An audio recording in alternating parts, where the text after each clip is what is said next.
Hi, I'm with Sean Barger, CEO of MediaRich.io, and we're here at Coin Agenda Global in Las Vegas. So, Sean, why don't you tell us a little bit about MediaRich and what you guys are trying to do?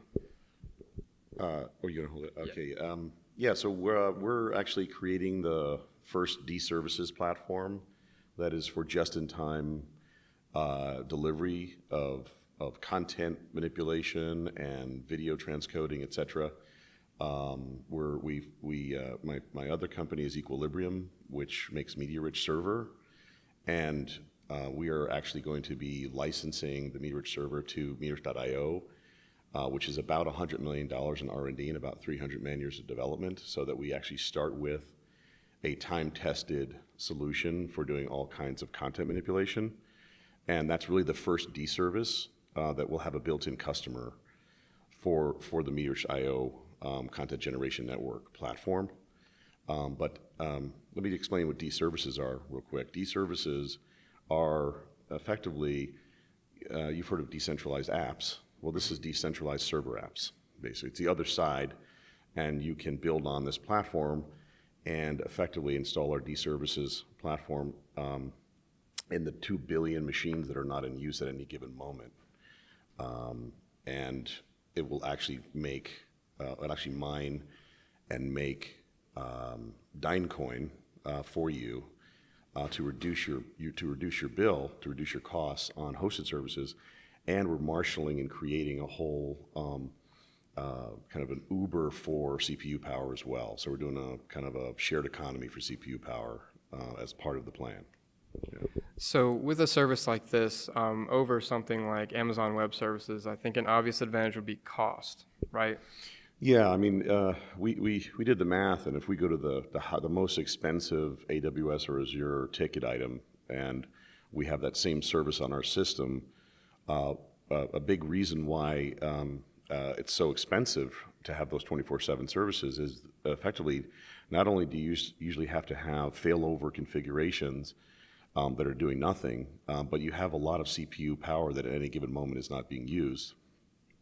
And so even at the highest ticket cost, ours will be a lot less expensive because you're only paying per transaction and paying as you go with our system.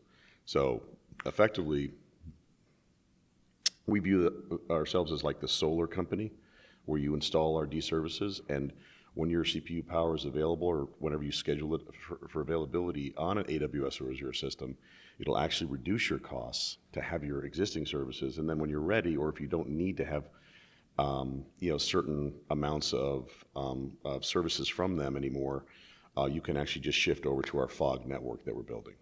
So other than reduced costs, what are some maybe, I guess you would say, not so obvious benefits of using a service like this? Well, the first thing is that we're going to go after. We actually had a proposal as part of our ICO with a company that wants to actually use the coin for other things, so that you can be a miner that is servicing productive work for others with all this untapped CPU power, and get paid in a coin that actually you can shop with. So effectively, it's an incentive to allow us to utilize the CPU power and allow you to then just use it for other things other than our own services. So we think that's where there's going to be a lot of trends moving forward in 2019 and 2020. Is as the coins that are created to do useful work for others might not necessarily be used by the miners for that same work. Instead, they'll be able to buy other things with it. So I think it's I think it's going to be really breakthrough when that starts happening. So you mentioned an ICO, and I understand that you're in the pre-sale stage right now. Is that correct? Yeah, actually, we're in a private sale right now, and we intend on the current model. We did a lot of studying about different models that are out there for ICOs, and we're a Cayman Foundation and have to be a real utility token. So it was important for us to do a model that makes sense for the current bear market. And so what we did was we made it so that we're not pricing our own coin.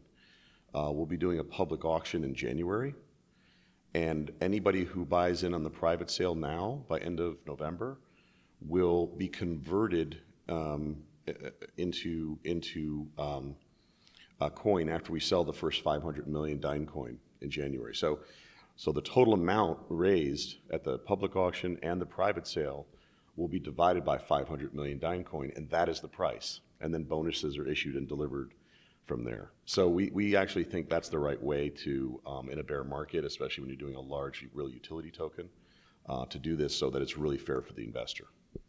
So ICOs obviously have a pretty bad reputation these days, and I can imagine that can be really frustrating. So what are you doing to, one, prove to people that you're not a scam, and two, to try to meet your goals? Well, the first thing is when we do our pitch and our presentation, we just did a 3 pack room tours actually, where there's a lot of funding going on still for ICOs and tech companies. And I had my CTO with me for those. He's not here for the show at Coin Agenda, but he is actually, the most important thing is having a team that has delivered in the past. And that's the first thing that I did. When I started the ICO process, I said, okay, who's actually going to be able to deliver a scalable system and has done it before? It's not easy to find these guys. Okay, they guys that can actually build from 35 people at NetSuite and then actually have a successful exit at 7,000 people. And he did the whole e-commerce system there, which ended up being about a $1.2 billion business unit. So Dave Jennings, who's our CTO, is really, all you have to do is look at the team and look at the fact that we've done enterprise software and delivery, and I think that's what, for ICOs in general, you should be looking for. You should be looking at, are they committed? Are they a real team? Have they done it in the past? And are they focused on creating a real platform or a real utility or whatever their ICO is about?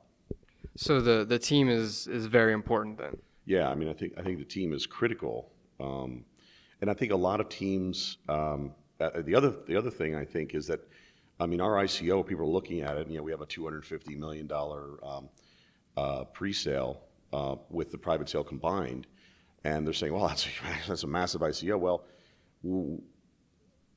you have to raise more money than people think to do these things.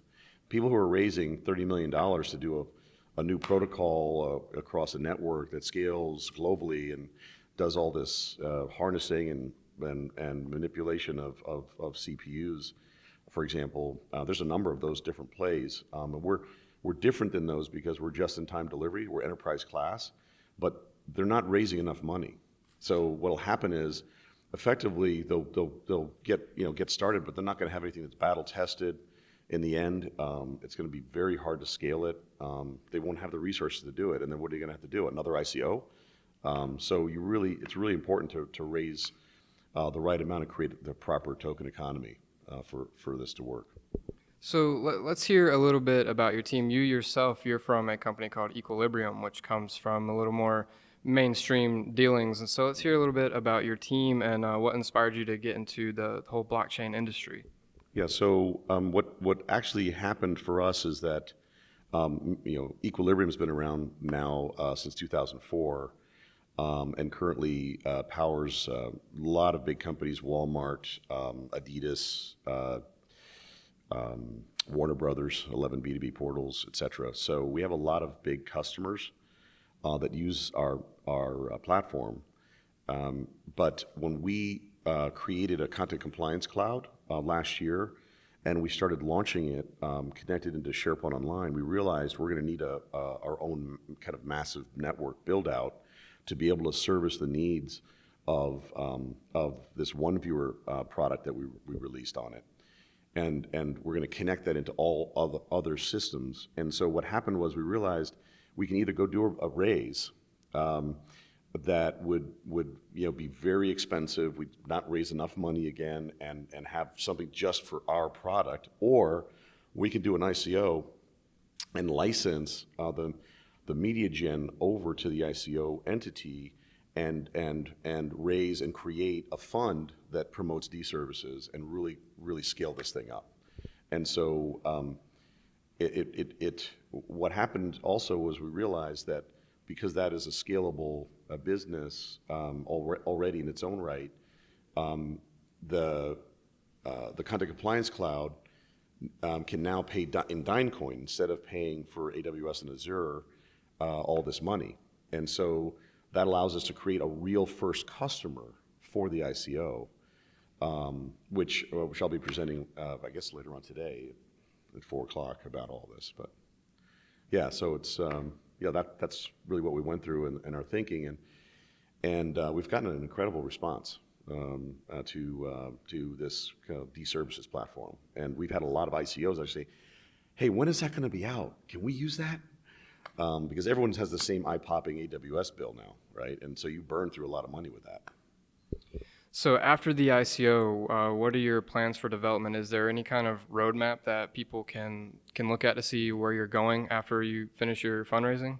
Yeah, so the first thing we're going to do is get the content generation network up and running. We're going to be demonstrating the media gen service at the beginning of the ICO in March, and that's our first D service. And then I believe by the end of 2019 we will release the ability for anybody to create their own D service and then launch it on our network, so that they can instantly have scalable token-based services for their own products or for allowing others to use the platform for whatever they want to make. And there's all kinds of different applications, from scientific to content to analytics. We've got a long list that we present to investors about all the different possibilities that a stateless D-service can be. Okay, so where can the world find you online? Social media, website? MediaRich.io. We're really proud of the site. It's got an explainer video, it's got a white paper, and it's got a single pager, and it's very complete. It's got all the questions and answers that you can think of for the most part, and it's in 10 languages.